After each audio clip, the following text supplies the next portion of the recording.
Can you see the PPT on your screen?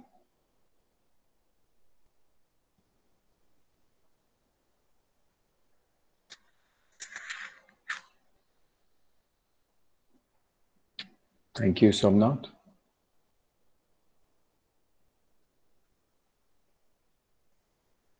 Okay, so what we are going to do today is to go through the chapters and see the main points in each chapter and see how the story develops, how Narayan tells the story, and how plot unfolds to us. And this is important for you because your exam will require that you have a great familiarity with the text.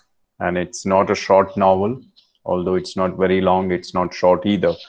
It has over 200 pages. So I recommend that you pay attention to the highlighted parts and that you read the novel if you haven't already. It's easy read, it's interesting, but it has details that you need to note. Okay.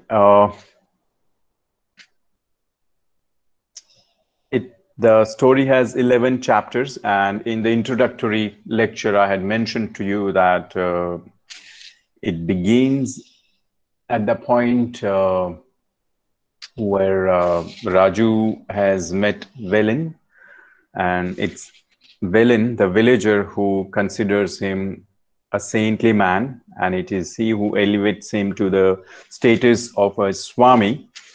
And time and again, Raju reminisces his past and thinks about his past life, including his life in Malgudi and his love affair with Rosie and his change of professions from that of a guide to that of a manager to finally that of a Swami.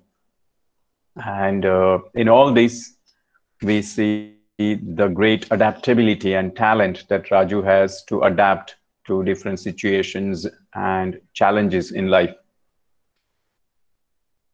So let's see how we arrive at chapter 11, where finally Raju, in a way, gives up his life while trying to be a sadhu, a Swami.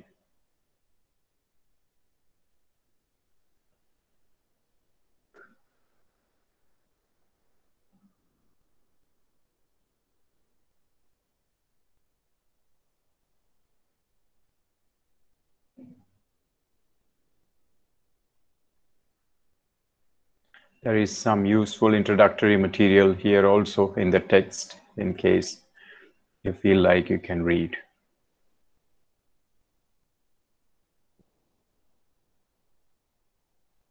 So we will go straight to the chapters.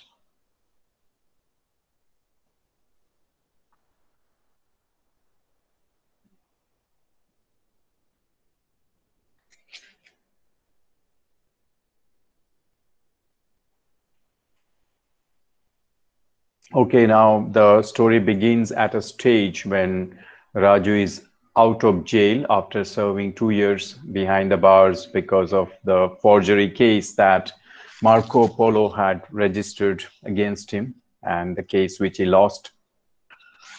And now that he's out of jail, he's sitting at the bank of a river, not knowing what to do next. And it is here that he meets Velin, the villager who sees some kind of spark in Raju and almost immediately bows to him and inquires with him if he can share one of his problems to him. But in between, we see the narration going back and forth between flashback and the present. So every now and then Raju travels back the memory lane to go to his past, his life in the prison, his life with Rosie, his life with his mother and father in Malgudi, and all of that. So let's see. And as I said, I assume that you're familiar with the story, so we will do only the highlighted parts. Raju welcomed the intrusion, something to relieve the loneliness of the place. The man stood gazing reverentially on his face. Raju felt amused and embarrassed. So it's here that Raju encounters Velin, and he informs him that I am from Mangal. So he was from this nearby village on the bank of the river. And in the course of the conversation, Raju discovers that he had come for some problem. He had come seeking for an explanation for something that was bothering him. But before that, Raju remembers his time 2 days ago when he visited the barber shop immediately after walking out of jail, and how the barber predicts correctly that Raju was not a big criminal and that he had not spent a long time in jail and all that. And that's Narayan's style of studying characters. Narayan's portrayal of characters is so accurate and so um, deep with insights into how people think and feel and behave with one another, especially in the Indian society.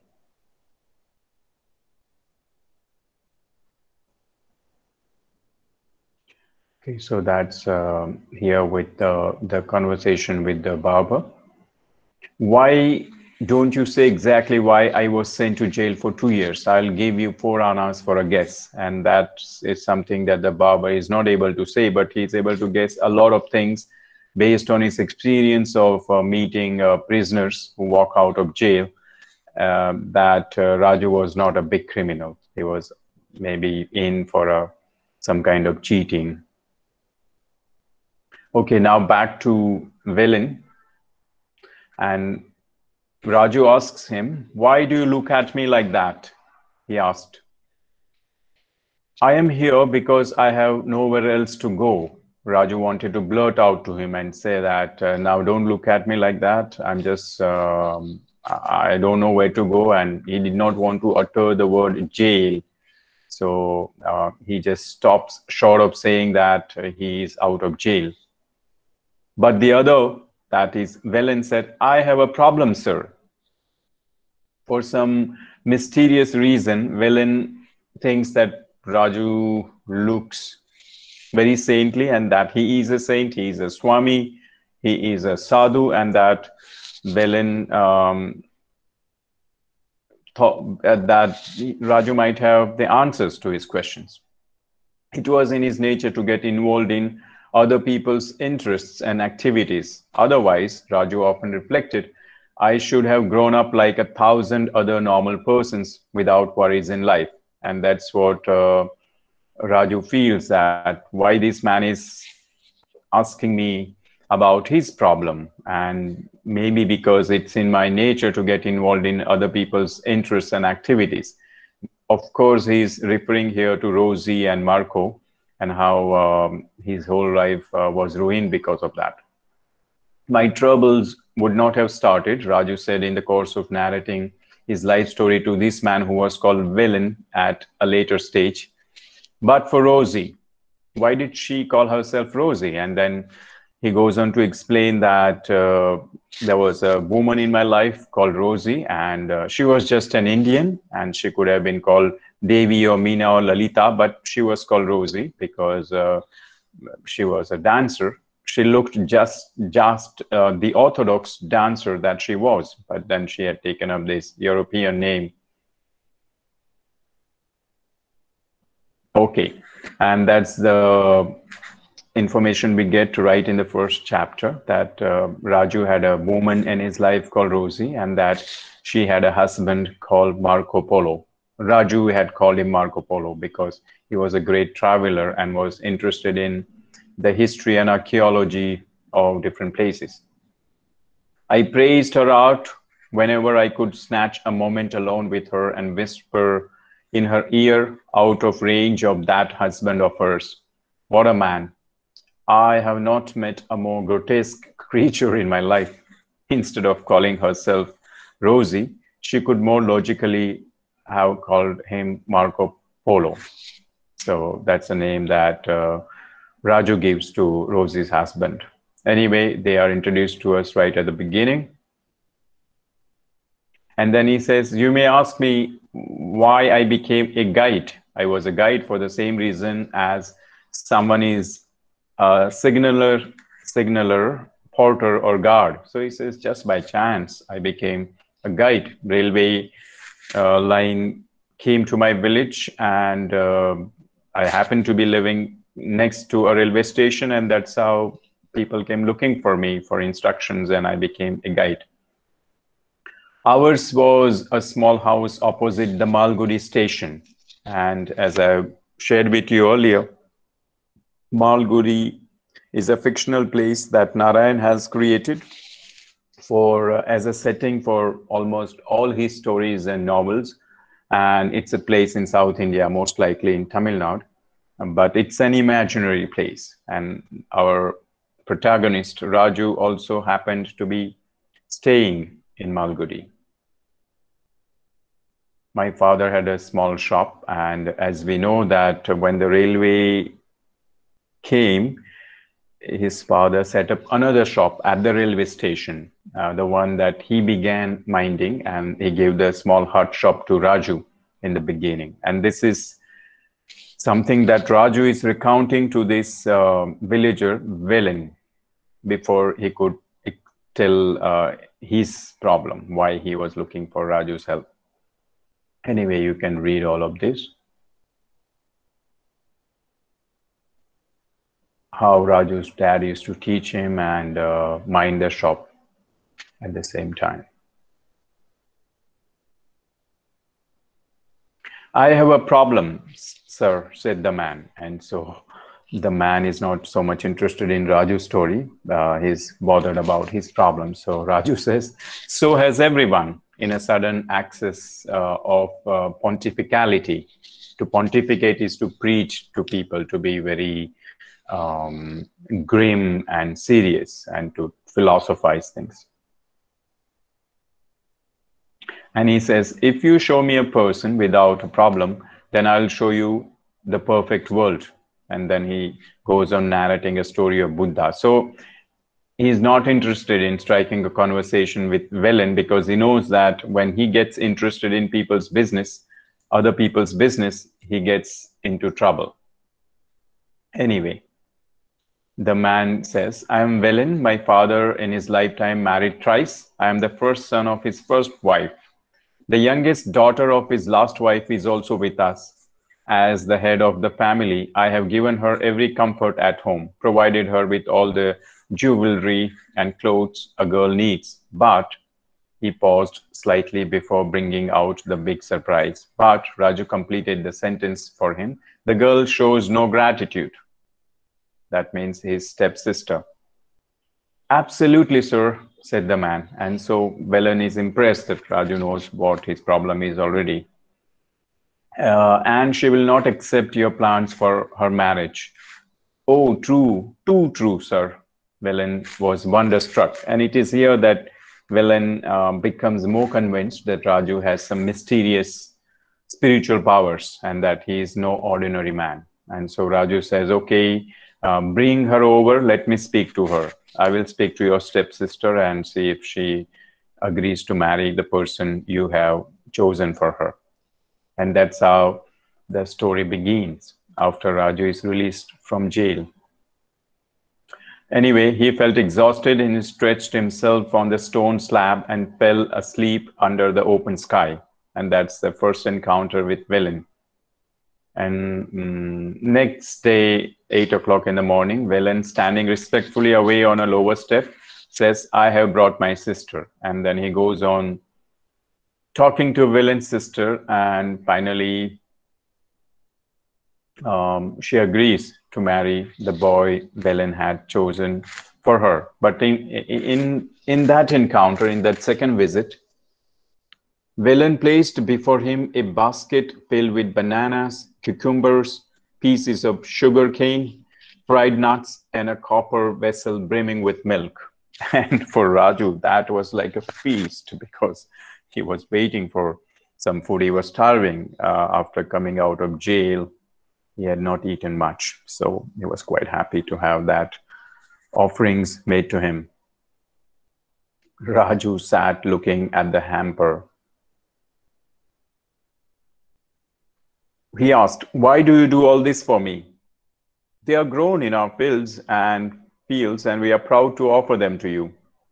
But we know that now Velen considers him a holy man, so he's happy to offer those gifts to him. Anyway, Raju also starts acting and Bob shows as if he's not too interested in it. And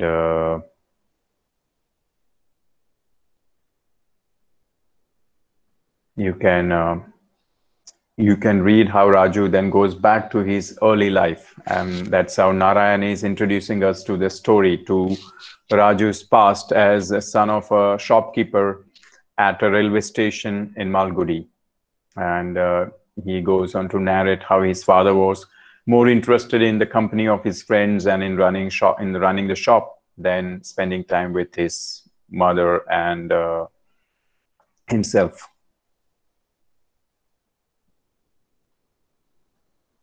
Okay.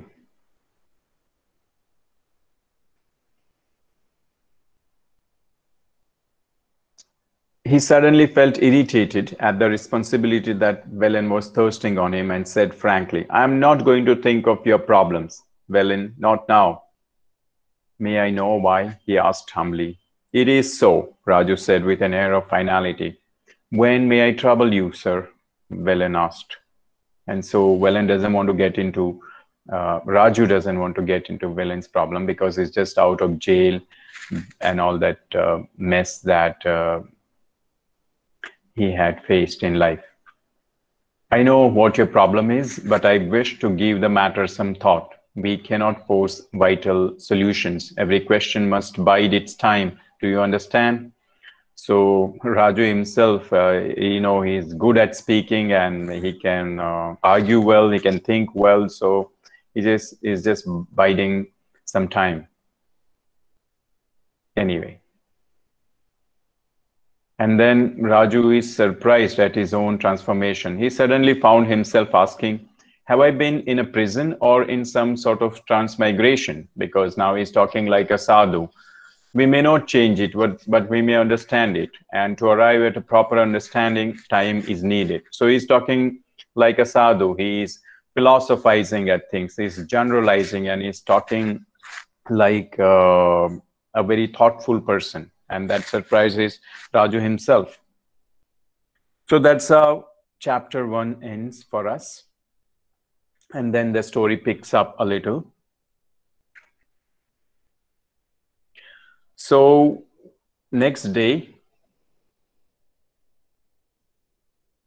he continues his story, and that's where we come to know that a railway track is being built in Malgudi, and that was going to change the life in Malgudi. A set of men arrived from the town every morning and were busy in the field all day. We learned that they were building a railway track. They came to my father's shop for refreshments. My father inquired anxiously, "When shall we have the trains coming in here?" And so people were excited that now that the track is being laid, we will have the trains running to our village. And then Raju picks up some bad words from those railway laborers. And it is at that point that Raju's dad decides to send him to a school. But instead of sending him to a missionary school, he sends him to an old man school because he thought he would anyway learn something from an old man as well. "So you will go to a school tomorrow and every day," says Raju's father, because otherwise he was getting spoiled in the company of the laborers. Anyway, the schoolmaster was an old man who taught students in his old hut. And Raju, that's how, goes to school.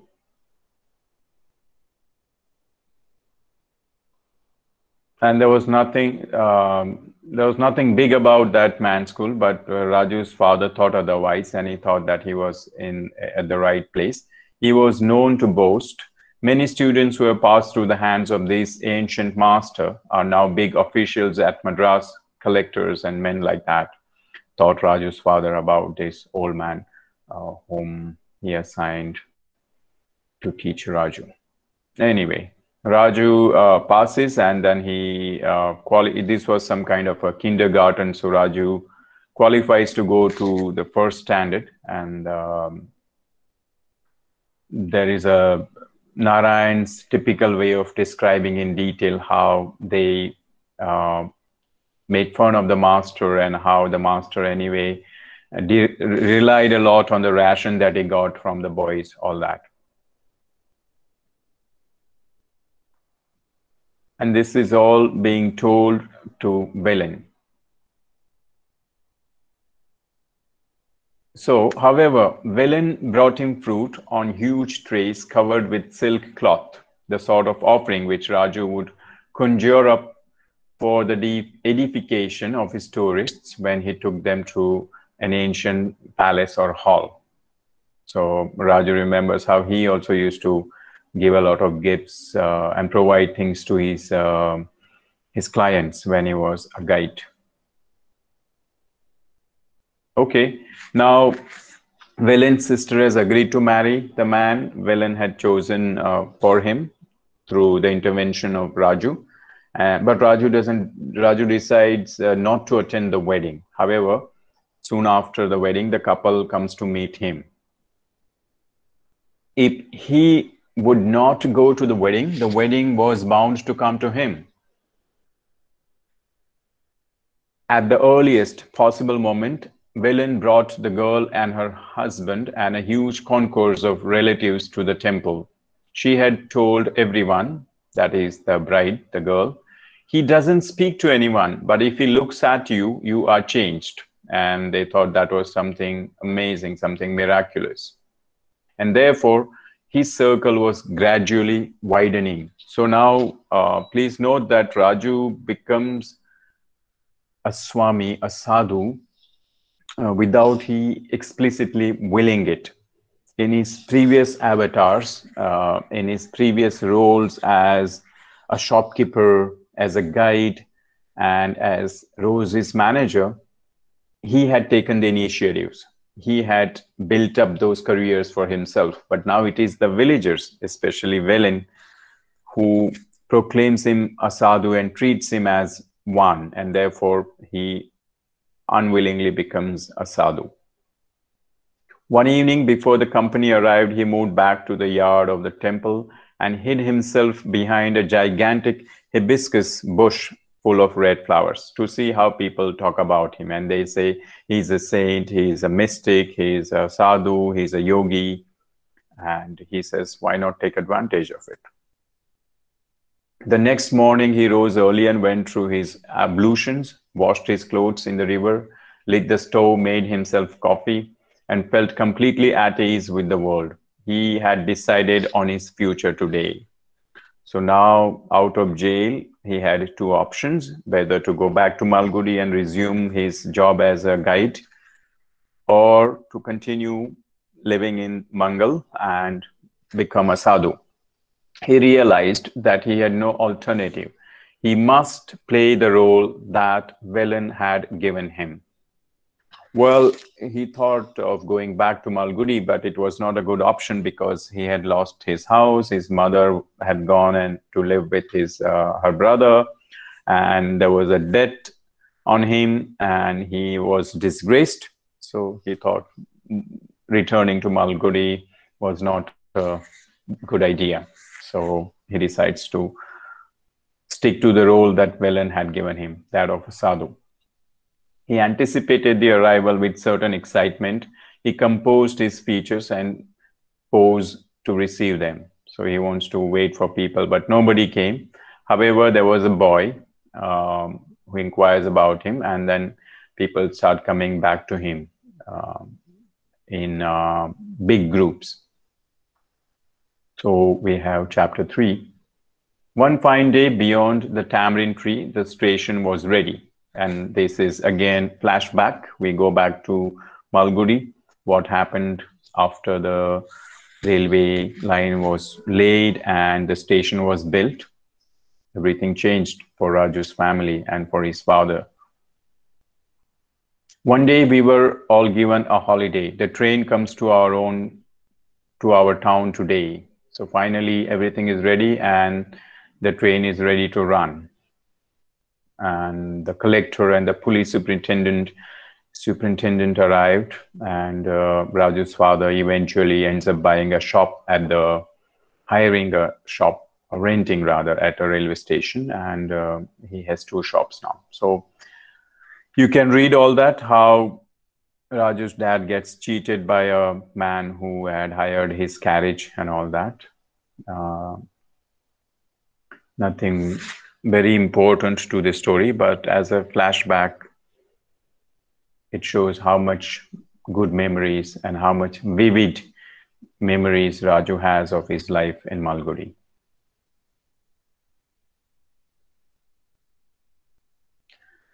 Okay, initially Raju's dad leaves him in charge of the hut shop near his house, but then he started minding the shop at the railway station. But then he realized that his friends were not coming back to him and he was feeling bored there. So he switches places with Raju. So that's how Raju ended up at the shop at the railway station.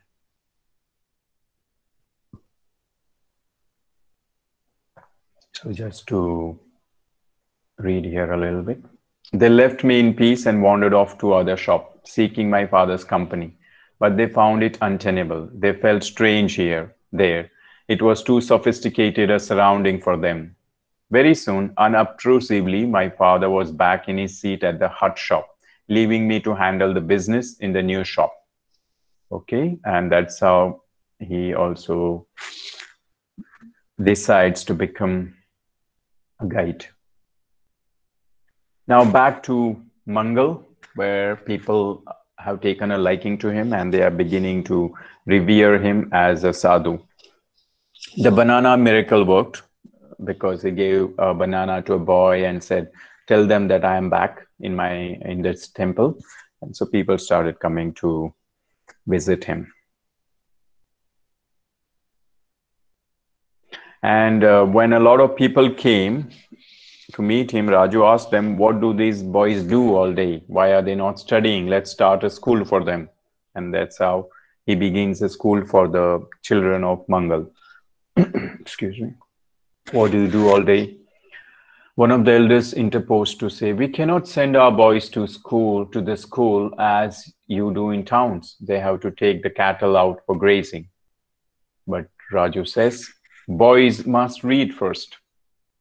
And that's why he commands them to begin a school. "Is there no schoolmaster in your midst?" "Yes, yes," several voices cried in unison. So a master appears with a few children from Mangal village.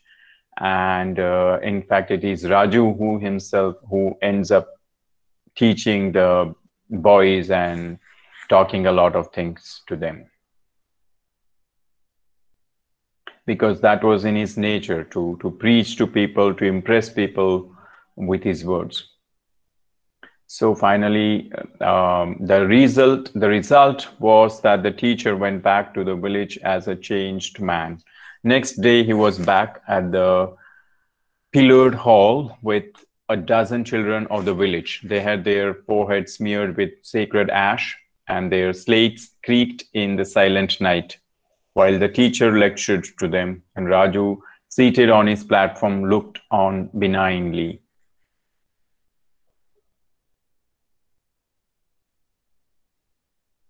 Okay, and then Raju also speaks a lot of things.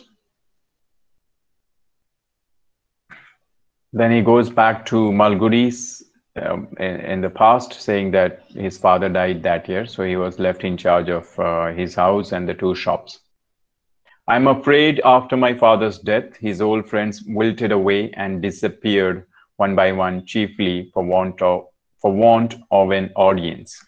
Raju was not as big an entertainer as his father, and they were also not of the same age. So after his father's death, many of their regular customers and friends left. My book selling business was an unexpected offshoot of my search for old wrapping paper. And at the railway station shop, he also started selling books, and he also became fond of reading.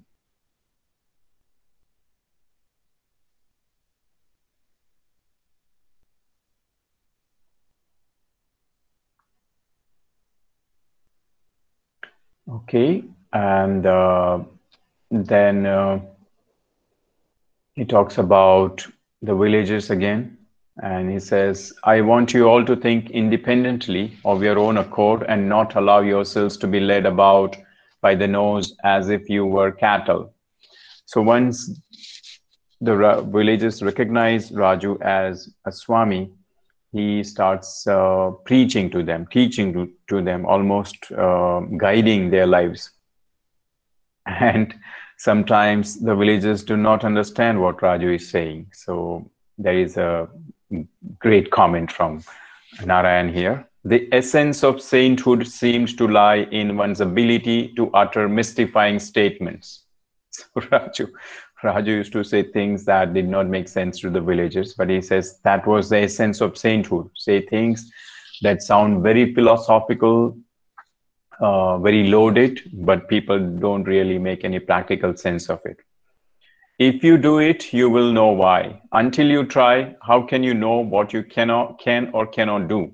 And things like that. So people develop a kind of respect for him because of an aura that he has now created.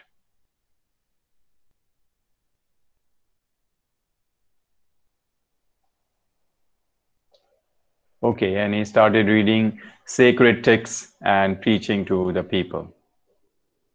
This is important here.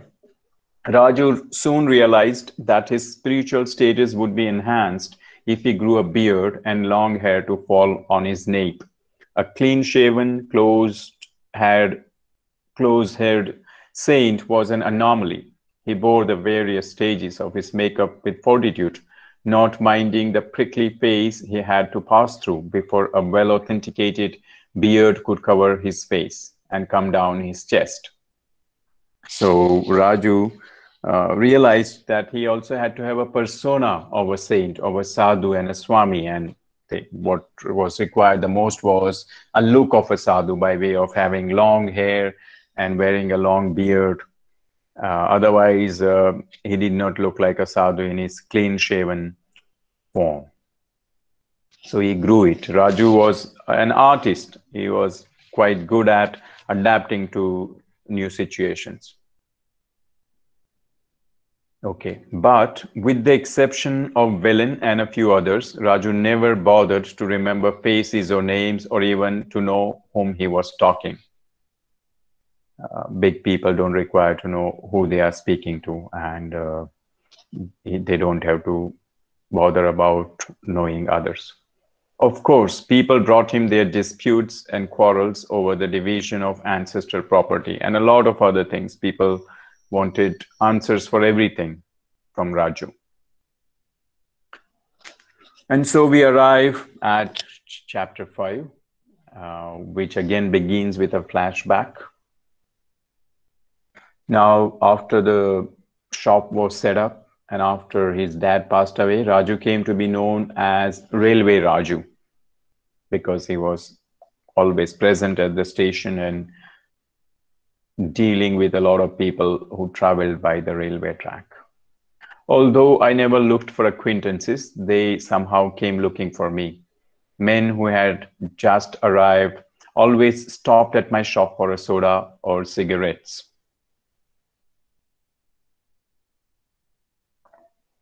And then they started asking him where they could find a taxi or what were the places worth seeing in Malgudi. And so at times he got in touch with Gafur. Now Gafur becomes an important character here on because Gafur accompanies Raju all the way till he lands in jail. for forgery. Gafur was a good man, a good friend to Raju, and he advised him, he warned him not to get entangled with Rosie. But it was he who was a taxi driver, and Raju always combined with him to take people around as a tourist. So Gafur would drive the taxi and Raju would act as their guide.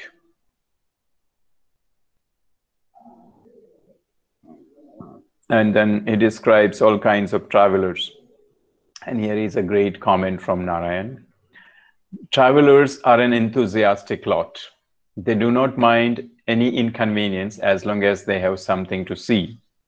And people who like going around places are just interested in the places, not in the difficulties they have to put up. And Raju used to impress them by making up stories. For example, he said something was 3rd century before Christ and something was 3rd century after Christ. So he used to just make up stories and try to make things look ancient as a guide. And we know that many guides in India do that, and they exaggerate and they do not have any idea of actual history, so they make up their own stories.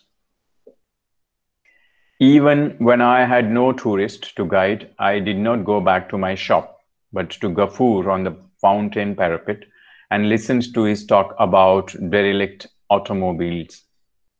So now Raju lost all interest in his shop. So he was a full-time guide, and when there were no clients, he would just hang out with Gafur and spend time with him.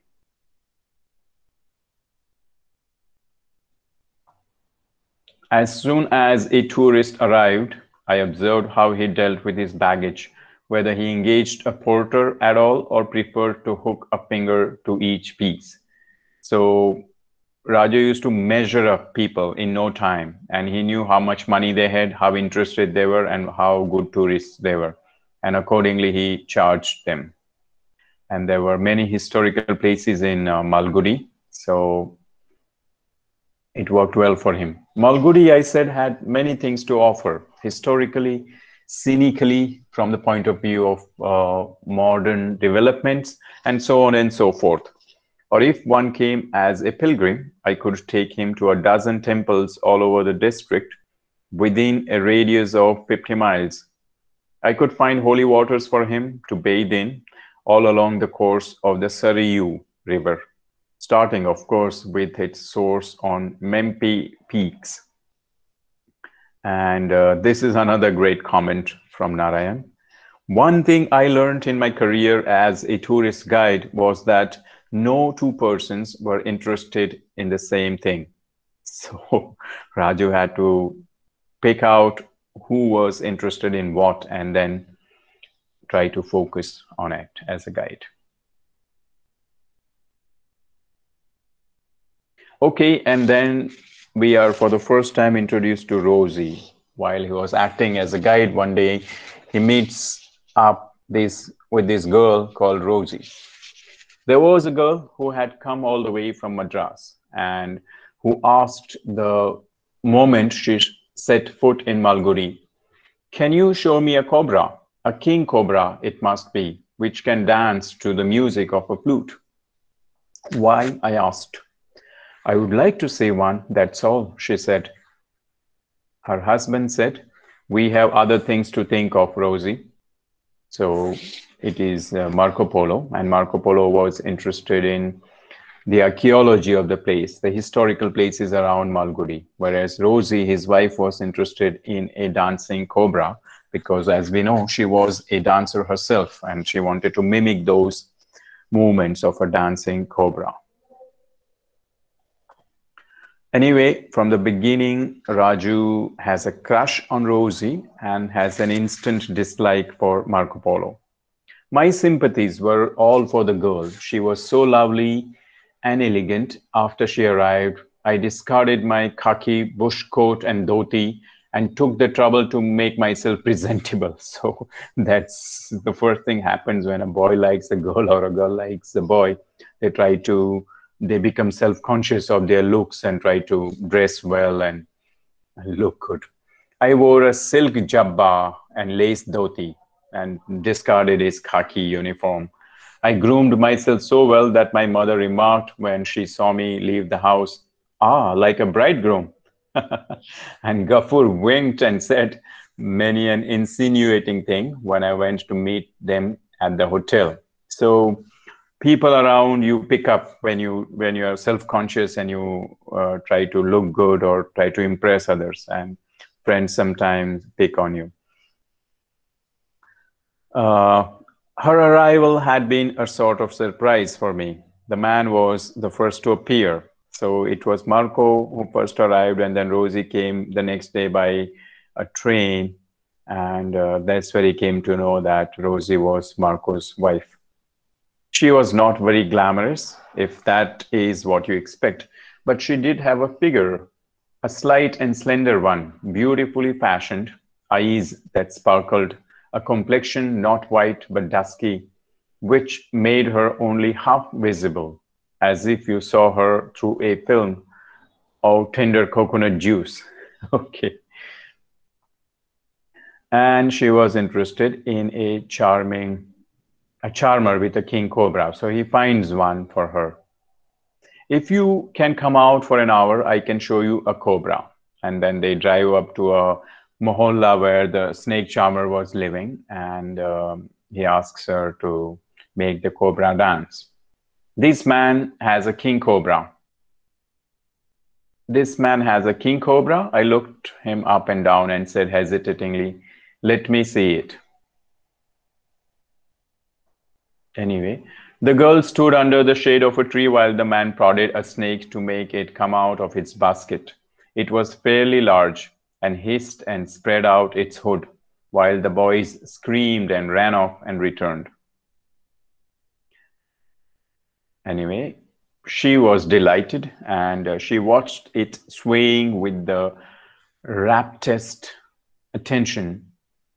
She stretched out her arm slightly and swayed it in imitation of the movement. She swayed her whole body to the rhythm for just a second, but that was sufficient to tell me what she was: the greatest dancer of the century. So Raju picks up from her rhythmic movements, that she was no ordinary person, but that she was a great, great dancer. Anyway, they returned to the place where they were staying, and Marco wants the car back the next day, and we are still in the flashback. Then Raju continues getting in arguments with her mom because she is not happy that now he's spending a lot of time with tourists. Okay, he thinks about Marco Polo, that this man would go on wall gazing all his life and leave her to languish in her hotel room. Strange man. Why did he not bring her along with him? Probably he was absent-minded. So I asked, "Is no one else coming?" So one day when they were heading out, only Marco walked out, and Raju asked, "Where's your wife? And well, why no one else is coming?" And he says that she doesn't want to join today. So Raju offers to go and try and get her to join them. And he succeeds by praising her and her beauty and her dance. "My name is Raju. Of course, I know you. Where is he?" And so after a conversation, she agrees to go with Raju and join Marco. We are going to a wonderful spot. Please be yourself. Please be your usual sweet self for my sake. All right, she said. Okay, and then they reach the Peak House where they were going to stay for a while.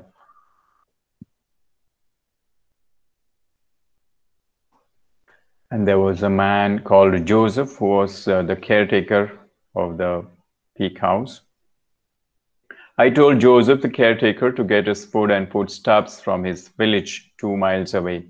I asked Marco, will you leave some cash with me? I will render accounts later. I need not worry you again and again for small payments. The Peak House was perched on the topmost cliff on Mempi Hills. So it had a lovely location from where one could see the surrounding areas. And that's where Raju and Rosie sit one night. And that's where he begins to feel attracted to her.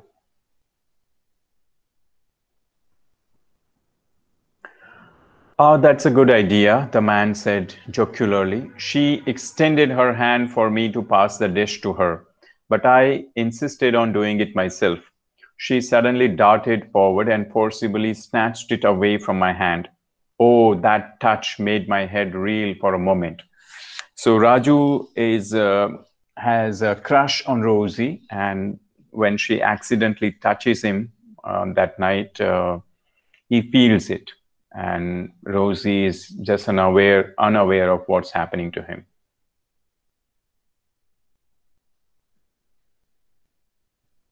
So she asks, "Why are you breathing so noisily?" I wanted to put my face close to her and whisper, "Your dance was marvelous. You are gifted. Do it again sometime. God bless you. Won't you be my sweetheart?" But fortunately, I restrained myself. Turning back, I saw that Marco had come on soft steps. "What luck?" he asked in a whisper. "Something came, but it's gone." What luck? Meaning, have you got to see any wild animal? So they said, no, something appeared and then disappeared. Anyway, there's a little affair that's beginning between the two, but as of now, Rosie doesn't respond to Raju. However, we also learned that all's not well between Marco and Rosie. Marco is interested in his research and in his life only, whereas Rosie wants to give a chance and go start her dancing career.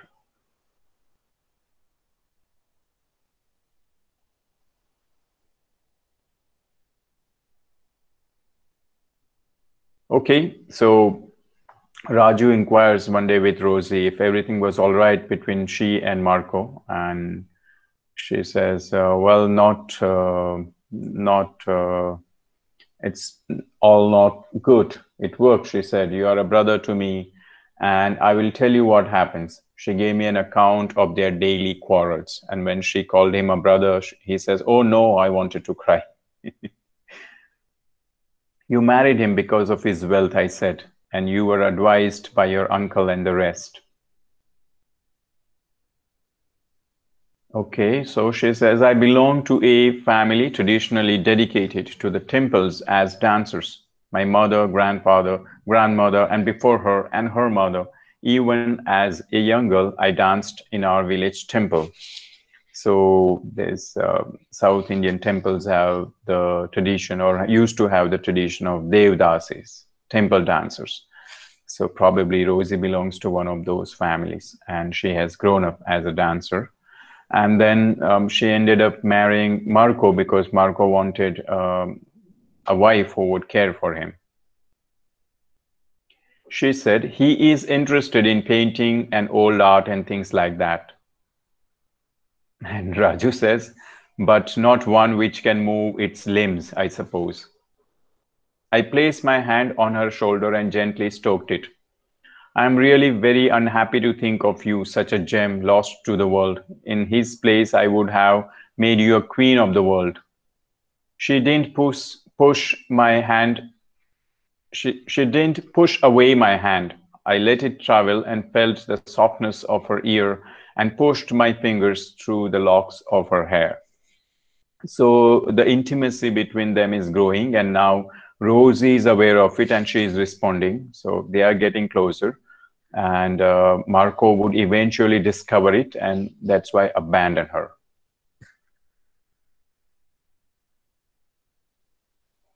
Anyway, Gafur also senses it. that there's something brewing between Rosie and Raju, and he warns Raju about it. I took Rosie all over the place, showed her the town hall tower, showed her Sarayu, and we sat on the sands and munched a large packet of salted nuts. She behaved like a baby, excited, thrilled, appreciative of everything. So very common with people who begin to like each other. So now there is a kind of an affair between the two. Yes, good night, she said feebly.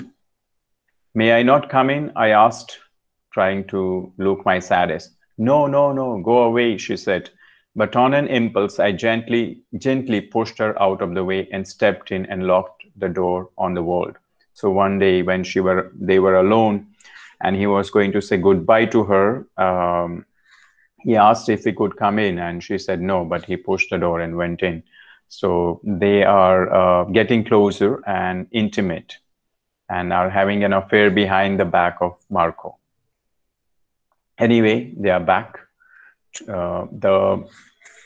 That's where the chapter ends. And in chapter 6, we are back to Mangal, the present, where things are happening quickly in the village. Raju lost count of the time that passed in these activities, one day being like another and always crowded. Several months or perhaps years had passed.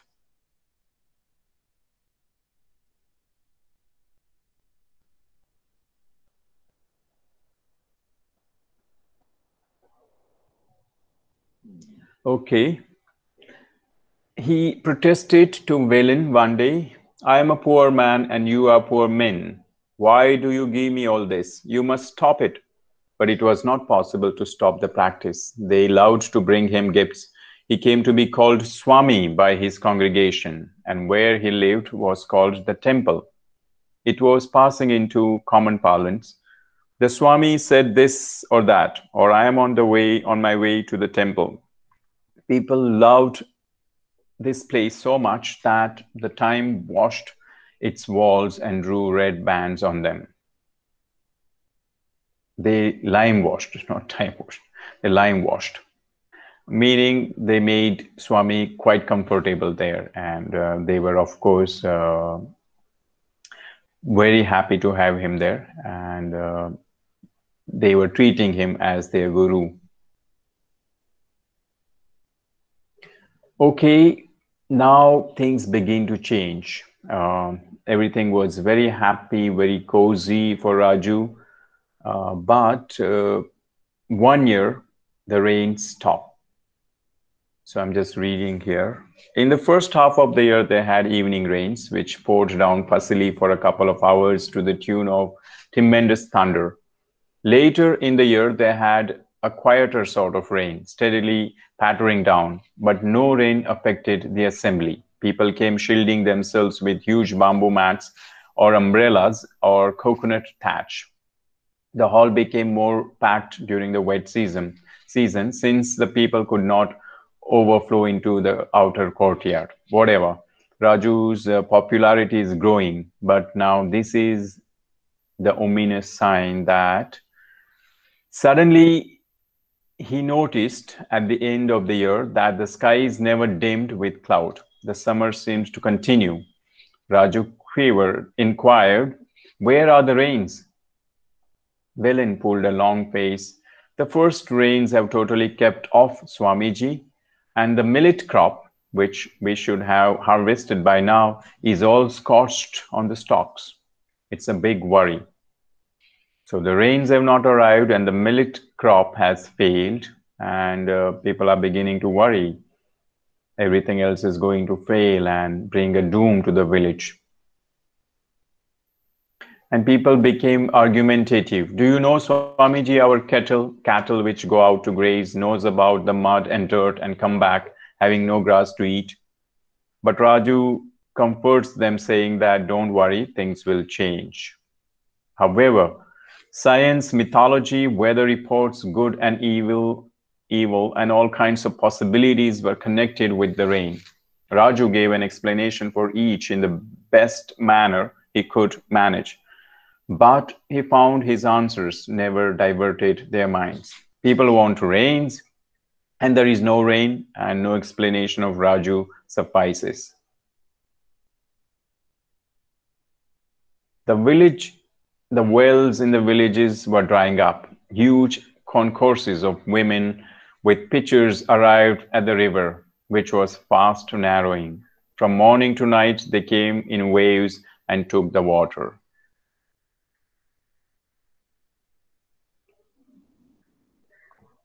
Raju merely raised a hand, waved it as if to say, "Be peaceful, everything will be all right, I will fix it with the gods." And that's what people expected him to do, to get the rains back and to save them.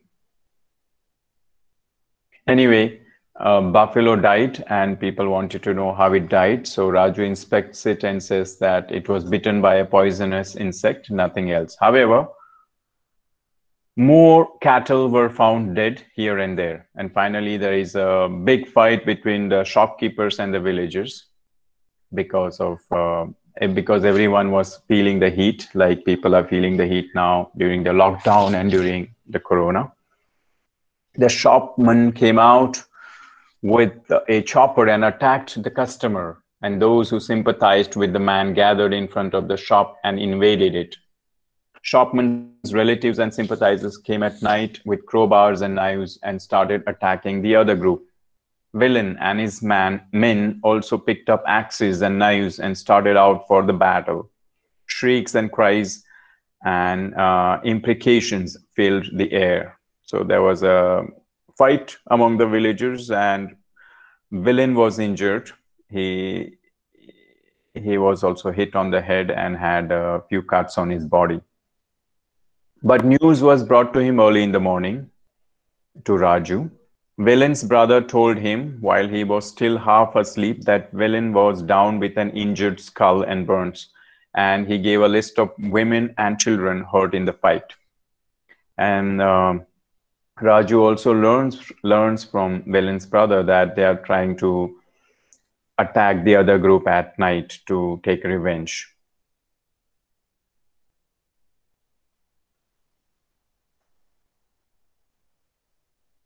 Anyway, the fight was the last thing the villagers would have liked to bring to Swami's attention, although after finishing it, they might have given him a mild version.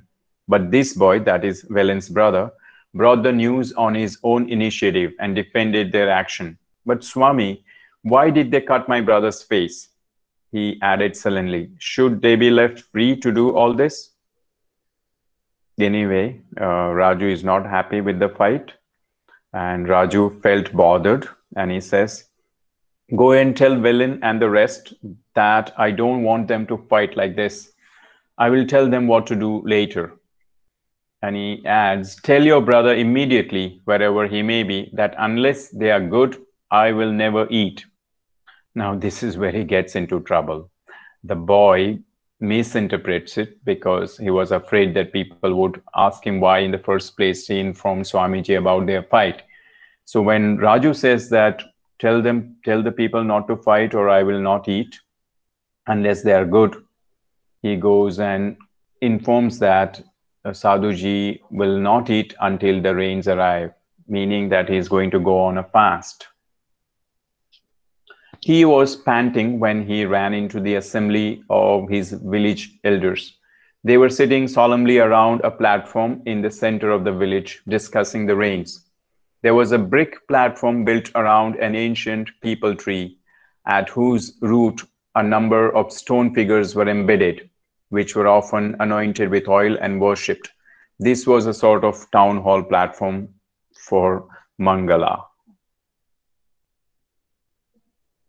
Anyway, what is it, brother? Villain asked. The Swami doesn't want food anymore. Don't take any food to him. Why? Because it doesn't rain, he added, also suddenly recollecting the fight. No fight, he says. Who asked you to go there? I didn't, but when I found myself there, he asked me and I told him. What did you tell him? And that is when the boy becomes worried about uh, kind of reaction from the people. And so he twists the story. The boy became suddenly wary that he knew that he would be thrashed if he said he mentioned the fight.